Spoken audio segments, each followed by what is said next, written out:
इस बीच राजनीतिक रेस की भी बात कर लेते हैं, जिसमें प्रदर्शन वाला ईंधन तो है, लेकिन समाधान वाला इंजन स्टार्ट नहीं हो रहा है, जिसकी वजह से नीट पेपर लीक का मुद्दा 3 दिन पहले जहां था आज भी वहीं है। लगातार तीसरे दिन सड़कों पर प्रदर्शन है, संसद के भीतर हंगामा है, सड़कें अब भी बैरिकेड्स में कैद हैं। दिल्ली के मेट्रो स्टेशन बंद हैं, जबकि जंतर मंतर से लेकर संसद और देश के अलग अलग हिस्सों में बीजेपी और कांग्रेस के बीच टकराव है। 3 दिन पहले पेपर लीक के विरोध में शुरू हुए इस हंगामे में आज 5 बड़ी बातें हुई। पहली बात, नेता विपक्ष राहुल गांधी ने प्रेस कॉन्फ्रेंस कर यह आरोप लगाया कि धर्मेंद्र प्रधान नाकाम शिक्षा मंत्री हैं, इसलिए उन्हें इस्तीफा देना चाहिए। दूसरी बात, सरकार ने सीजेपी को बातचीत का ऑफर दिया तो सीजेपी ने कहा कि अब बातचीत जंतर मंतर पर ही होगी। तीसरी बात, संसद में विपक्ष धर्मेंद्र प्रधान के इस्तीफे पर अड़ गया। संसद में हंगामा हुआ, जिसके बाद दोनों सदनों की कार्यवाही को स्थगित कर दिया गया। चौथी बात, सुप्रीम कोर्ट ने सीजेपी के प्रदर्शन पर हुए लाठीचार्ज को लेकर तुरंत सुनवाई से इनकार कर दिया। पांचवी बात, 60 विपक्षी सांसदों ने सोनम वांगचुक को चिट्ठी लिखकर कहा कि वो अनशन खत्म कर दें, जबकि सोनम वांगचुक ने कहा है कि पहले सदन में चर्चा हो, फिर मंत्री का इस्तीफा हो। इन 5 बड़ी बातों पर हमने सत्ता की एक विस्तृत कुंजी आपके लिए तैयार की है, जिसकी शुरुआत राहुल गांधी की उस प्रेस कॉन्फ्रेंस से करते हैं जिसमें पेपर लीक के आंकड़े और जिम्मेदारी तय करने की मांग की गई है। आज की प्रेस कॉन्फ्रेंस में राहुल गांधी ने पहले कुछ तस्वीरें दिखाई, जिसके जरिए उन्होंने दावा किया कि पुलिस और सुरक्षा बलों ने छात्रों को किस तरह पीटा है। इसके बाद राहुल गांधी ने सरकार के सामने 3 मांगे रखी। पहली मांग, शिक्षा मंत्री धर्मेंद्र प्रधान इस्तीफा दें। दूसरी मांग, छात्रों पर लाठीचार्ज करने वालों पर कार्रवाई हो। और तीसरी मांग, प्रधानमंत्री नरेंद्र मोदी छात्रों से माफी मांगे।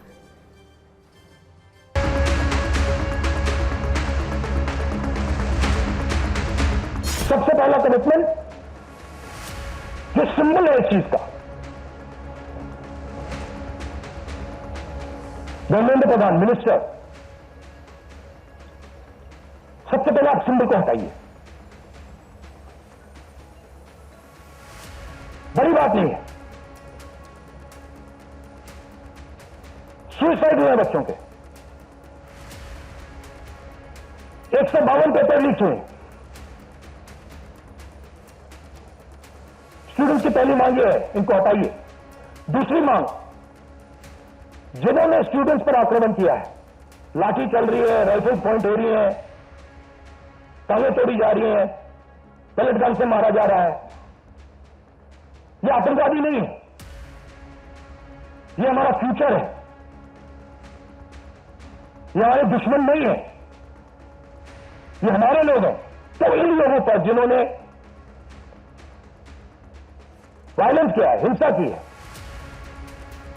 इन पर एक्शन होना चाहिए। यह स्टूडेंट्स की दूसरी मांग है। और तीसरी मांग,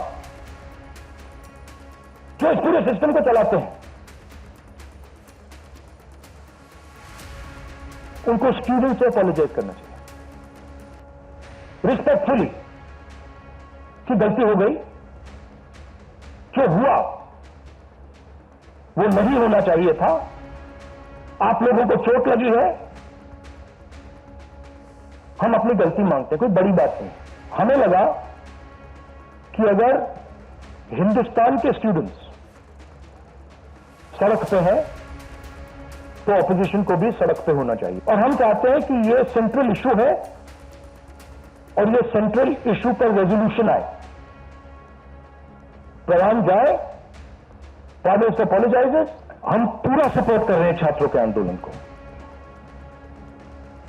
ठीक है, मेरे मुंह से खून निकल रहा था कल, हम पूरा सपोर्ट कर रहे हैं। सही है कि पुलिस वाले थोड़ा मतलब मुझे घसीट के ले गए, बट कान में वो कान में कह रहे थे कि इस सरकार को हटाइए। एक्चुअली मैं राजस्थान का हूं, इनको हटाइए। हम सिर्फ वर्दी पहने हैं। दूसरा कह रहा है मैं हरियाणा का हूं, इनको हटाइए। इससे पहले आज संसद में सीजेपी समर्थकों पर पुलिस कार्रवाई को लेकर विपक्ष ने जोरदार हंगामा किया। विरोध जताने के लिए विपक्षी सांसद काले कपड़ों और काली पट्टी के साथ सदन पहुंचे। लोकसभा की कार्यवाही शुरू होते ही कांग्रेस सांसद केसी वेणुगोपाल ने शिक्षा मंत्री धर्मेंद्र प्रधान के इस्तीफे की मांग की। जवाब में संसदीय कार्य मंत्री किरण रिजिजू ने कहा कि सरकार नीट पेपर लीक के मुद्दे पर चर्चा के लिए तैयार है। उधर राज्यसभा में मल्लिकार्जुन खड़गे ने साफ कहा कि शिक्षा मंत्री के इस्तीफे के बिना नीट के मुद्दे पर चर्चा नहीं होगी। लगातार हंगामे के चलते आखिरकार लोकसभा और राज्यसभा दोनों सदनों की कार्यवाही कल सुबह 11 बजे तक के लिए स्थगित कर दी गई। समाजवादी पार्टी बीजेपी का नहीं है। हमारा डिमांड वेरी क्लियर है, education minister should be resign. आप चर्चा में if you accept adjournment motion पर चर्चा करो सर। सरकार पूरी तरह से नीट पेपर लीक पे चर्चा करने के तैयार है। हम लोग चाहते हैं कि चर्चा होना चाहिए।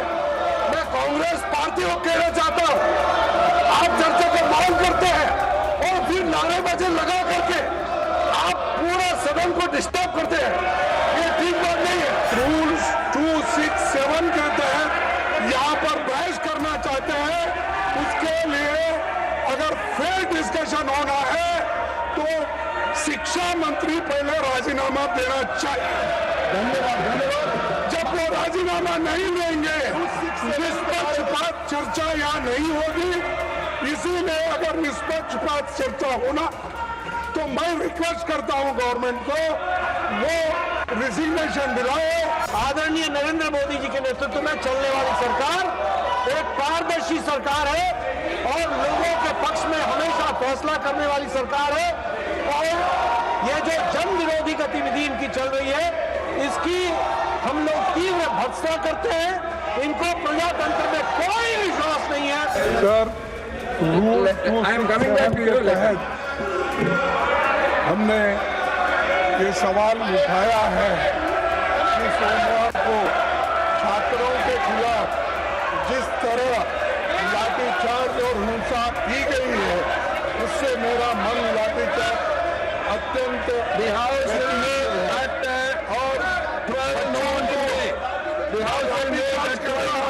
सरकार जब कोई बात सुनना ही नहीं चाहती, आपने देखा होगा सबने कि जैसे ही कोई सब बात करना शुरू करता है और सदन स्थगित हो जाता है। 11:01 पर स्थगित हो जाएगा, 12:01 पर स्थगित हो जाएगा और 2:01 पर स्थगित हो जाएगा। तो ये कोई तरीका नहीं। अब भाई कुछ तो सुनिए। संसद के अंदर हंगामा हुआ तो बाहर भी बयानों के बाण चले। सरकार की तरफ से कमान संभालते हुए रक्षा मंत्री राजनाथ सिंह सरकार की रक्षा के लिए सामने आए। उन्होंने आरोप लगाया कि छात्रों को राजनीति का औजार बनाया जा रहा है। मुद्दों पर चर्चा की जगह सदन है, सड़क पर समाधान नहीं होता। वहीं विपक्ष ने साफ कर दिया कि पहले इस्तीफा फिर चर्चा।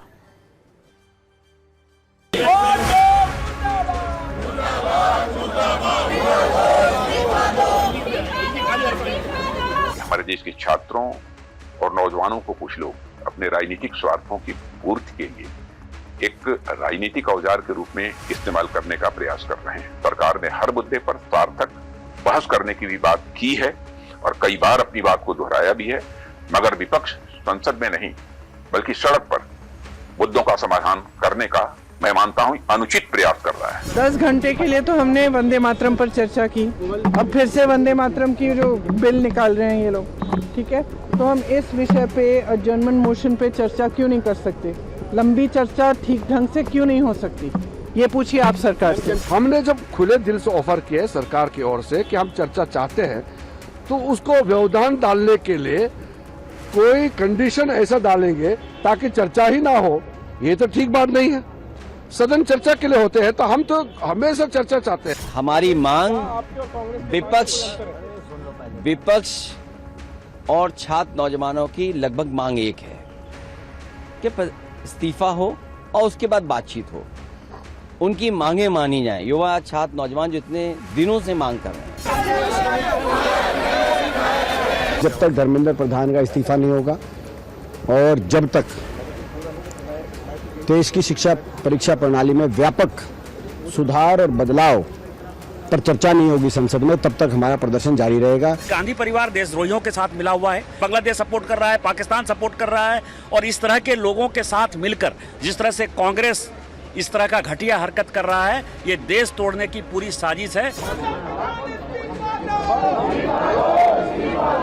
किस तरह की सरकार है? आप डरते क्यों हैं? आप इतना डरते क्यों हैं? आप युवा से डरते क्यों हैं?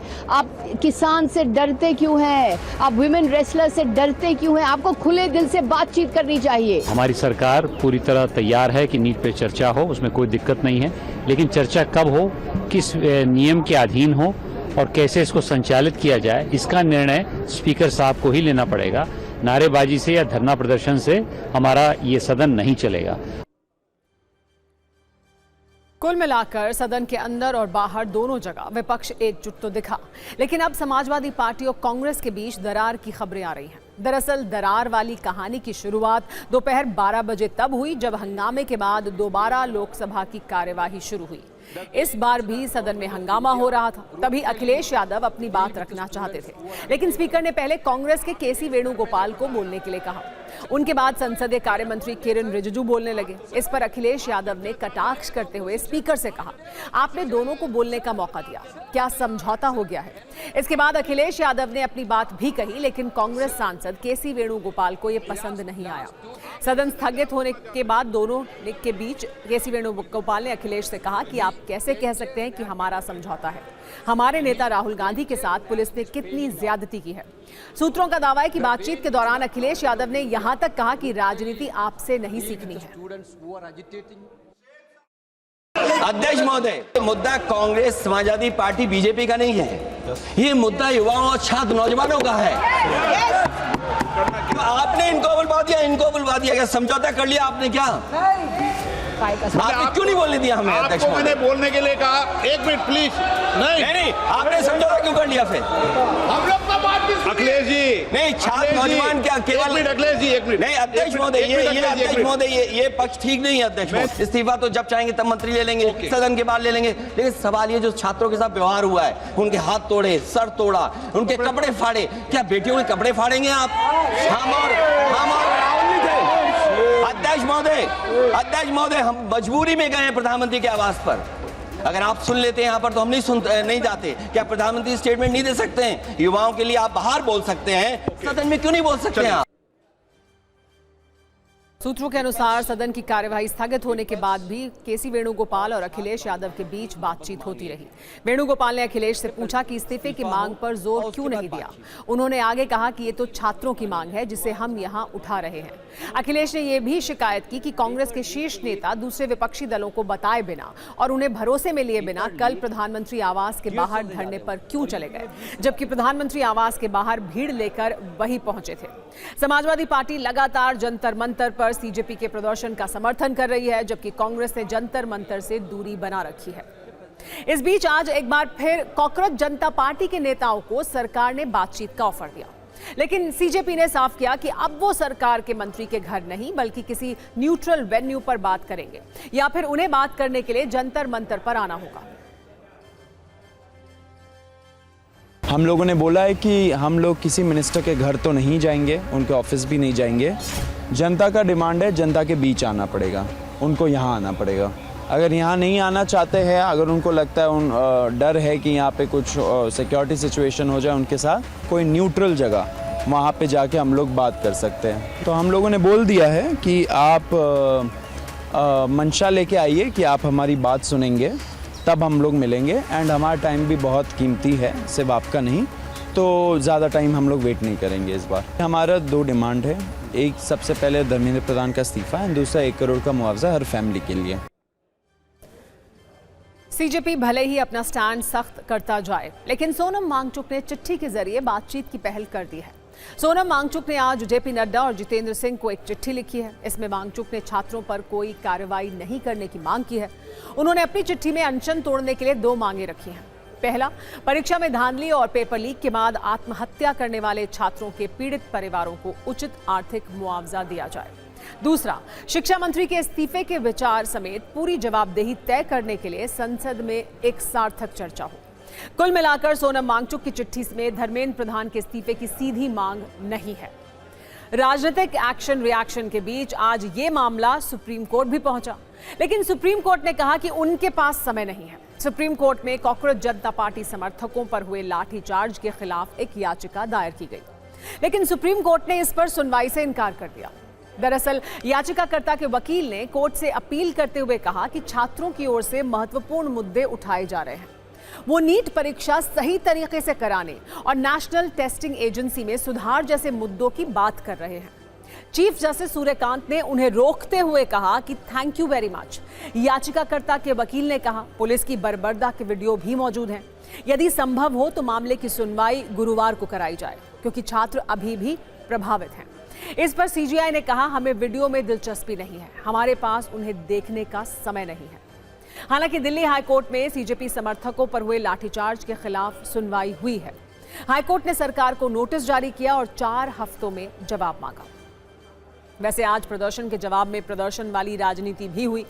नीट पेपर लीक के खिलाफ देश के कई राज्यों में कांग्रेस ने प्रदर्शन किया तो बीजेपी ने पीएम आवास के बाहर राहुल गांधी के प्रदर्शन के खिलाफ प्रदर्शन किया। इन्हीं प्रदर्शनों की रेस में आज पटना में कांग्रेस और बीजेपी के प्रदर्शन एक दूसरे से टकरा भी गए। हुआ यह कि बीजेपी का प्रदर्शन बिहार प्रदेश मुख्यालय सदाकत आश्रम के मुख्य द्वार तक पहुंच गया। तभी कांग्रेस के कार्यकर्ता लाठी डंडे लेकर आ गए। पहले नारेबाजी हुई, फिर दोनों दलों के कार्यकर्ता एक दूसरे पर डंडे चलाने लगे, जिसके बाद पुलिस मौके पर पहुंची, मामला शांत कराया। इसमें दोनों पक्षों के कई कार्यकर्ता घायल हुए। इधर पटना में ही पेपर लीक के मुद्दे पर छात्रों ने मुख्यमंत्री आवास के बाहर प्रदर्शन किया, जिस पर पुलिस ने लाठीचार्ज कर दिया। प्रदर्शनकारियों को पुलिस ने दौड़ा कर पीटा। इस दौरान कई छात्र सड़क पर लेट गए। पुलिस घसीटकर उन्हें अपने साथ ले गई। छात्रों को गाड़ियों में बैठा कर ले जाया गया। कई जगह पर छात्रों ने भी हिंसा की और पत्रकारों पर हमला कर दिया। कुल मिलाकर पटना में माहौल थोड़ा बिगड़ा था, जो अब कंट्रोल में है। इसके अलावा भी देश के कई राज्यों में हंगामा हुआ। कांग्रेस और बीजेपी ने एक दूसरे के खिलाफ प्रदर्शन किया।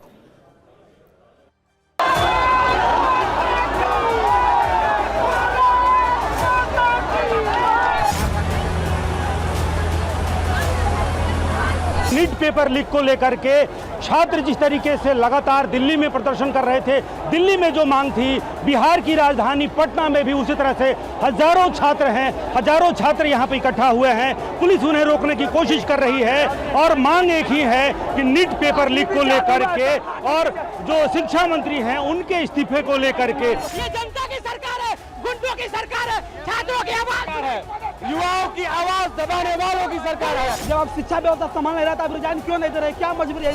मुझे स्टूडेंट है ना कि आतंकवादी है। मार दीजिए गोली, लाइवे की बंदूक मारिए ना सब। ये पटना है, बिहार की राजधानी पटना, और पटना में सदाकत आश्रम यानी कि कांग्रेस का जो प्रदेश मुख्यालय है, उस प्रदेश मुख्यालय के ठीक सामने बीजेपी प्रदर्शन करने पहुंची थी और कांग्रेस के भी कार्यकर्ता यहां पर पहुंच गए। ये देखिए किस तरह से लाठियां चल रही हैं, लाठियां इधर भी लग रही हैं। किस तरह से एक दूसरे के ऊपर लाठियों का प्रहार, उधर से भी और इधर से भी। हम लोग गुलाब लेके खड़े थे कि आप आओ, देखिए अभी भी प्रेमचंद जी गुलाब लेके खड़े हैं, फूल के लेकर के कि साहब आप जो है आओ और सत्य अहिंसा के रास्ते चल के आंदोलन करो, तुम्हारा कुछ है तो करो। हमें भी देखिए यहाँ पत्थर लगी है कस के, ठीक है। हम लोगों ने पत्थर मारना छोड़ कर दिया और पुलिस उनके साथ खड़ी थी। एकदम कांग्रेस गुंडागर्दी पर उतर गया है राहुल गांधी के तर्ज पर। जिस प्रकार से जो है हम लोग शांतिपूर्वक प्रदर्शन कर रहे थे, पहले से उसकी तैयारी थी। लाठी लेकर करके, डंडा पहना लेके, पत्थर लेके, ईंट लेकर के हमारे कार्यकर्ताओं पर हमला जो है किया है। दर्जनों कार्यकर्ता घायल हुए। सत्ता में अब आपको 4 तस्वीरें दिखाते हैं, जिनकी चर्चा इस वक्त सत्ता के कॉरिडोर में दिल्ली से महाराष्ट्र तक है। विशेष बात यह है कि इन तस्वीरों का एपिसेंटर दिल्ली में था, लेकिन आफ्टर इफेक्ट महाराष्ट्र तक महसूस हो रहे हैं। देश में जिस वक्त सबकी नजर जंतर मंतर और पेपर लीक वाले सियासी दंगल पर है, ठीक उसी वक्त संसद भवन के पीएम ऑफिस में प्रधानमंत्री मोदी और शरद पवार की मुलाकात हुई है। वैसे तो तस्वीरों में सुप्रिया सुले भी दिख रही हैं, लेकिन बताया जा रहा है कि कमरे में उनकी मौजूदगी सिर्फ 3 से 4 मिनट की थी। इसके बाद पीएम मोदी और शरद पवार के बीच 25 मिनट की 1-to-1 मीटिंग हुई है। पीएमओ ऑफिस की ओर से जारी तस्वीरों में प्रधानमंत्री मोदी खुद कमरे के दरवाजे पर जाकर शरद पवार का स्वागत करते हुए दिख रहे हैं। पीएम खुद शरद पवार का हाथ पकड़कर उन्हें कमरे के अंदर ला रहे हैं। एक और तस्वीर में पीएम मोदी और शरद पवार बात करते और मुस्कुराते हुए दिखाई दे रहे हैं, जिनमें दोनों नेताओं की सहज बॉडी लैंग्वेज और सियासी ट्यूनिंग की काफी चर्चा हो रही है। जबकि एक तस्वीर में दोनों नेताओं के हाथों में कुछ दस्तावेज दिखाई पड़ रहे हैं। बताया जा रहा है कि शरद पवार ने प्रधानमंत्री को महाराष्ट्र में कृषि और किसानों की समस्याओं को लेकर एक चिट्ठी भी सौंपी है, जिसमें एमएसपी, जल संकट और किसानों की आत्महत्या जैसे विषय शामिल हैं। लेकिन क्या इस मीटिंग का एजेंडा सिर्फ यही था या मामला इससे आगे का है? इसे लेकर अब तक कोई स्पष्ट जानकारी नहीं आई है। वैसे आपको बता दें, एक दिन पहले शरद पवार सीजेपी के फाउंडर अभिजीत दिपके से भी मिले थे। राजनीति में तस्वीरों की अपनी भाषा भी होती है और संकेत भी। इसीलिए पीएम मोदी और शरद पवार की मुलाकात को राजनीतिक विद्वान अपने अपने नजरिए से डिकोड करने में व्यस्त हैं। कुछ जानकार इसे परिसीमन बिल से जोड़कर देख रहे हैं, जिसे मोदी सरकार इस मॉनसून सत्र में पेश कर सकती है। शरद पवार गुट के पास लोकसभा में 8 और राज्यसभा में 1 सांसद हैं, जिनका समर्थन बीजेपी को चाहिए।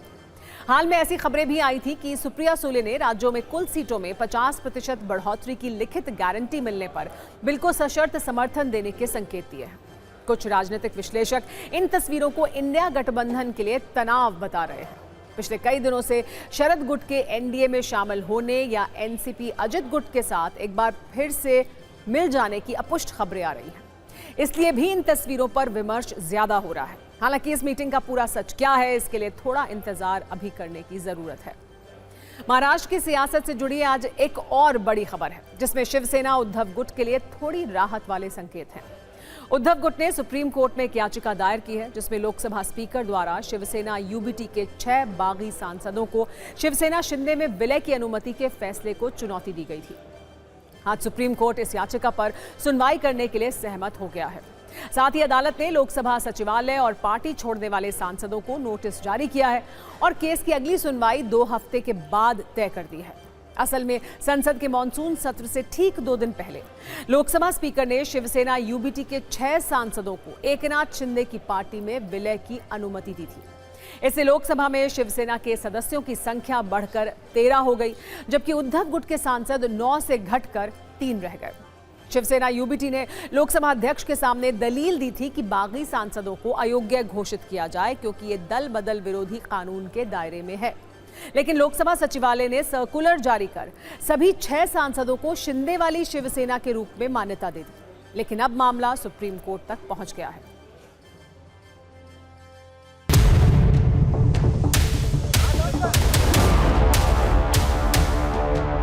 That is the interim relief what we have asked for, and judge in their reply in their order, they have said they have issued the notices to the respondents, and they will be coming back on after 2 weeks. संविधान में कहीं भी ये शब्द नहीं है कि कोई सदस्य जाकर संलग्नता करे, पहली बात। दूसरी बात है ज्वाइंट सेक्रेटरी ऑर्डर निकालता है, न कि स्पीकर साहब निकालते हैं।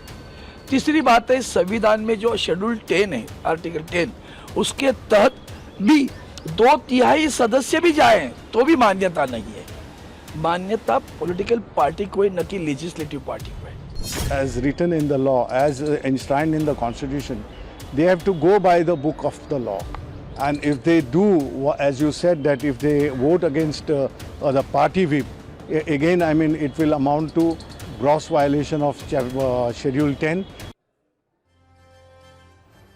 सत्ता में अब बात करते हैं एक और बड़े मुद्दे की, जिसको लेकर सरकार सवालों के घेरे में है। ये मसला देश के करोड़ों लोगों की आस्था और विश्वास से जुड़ा है। राम मंदिर में चढ़ावा चोरी वाले मामले में आज अयोध्या में सुबह से बड़ी हलचल है।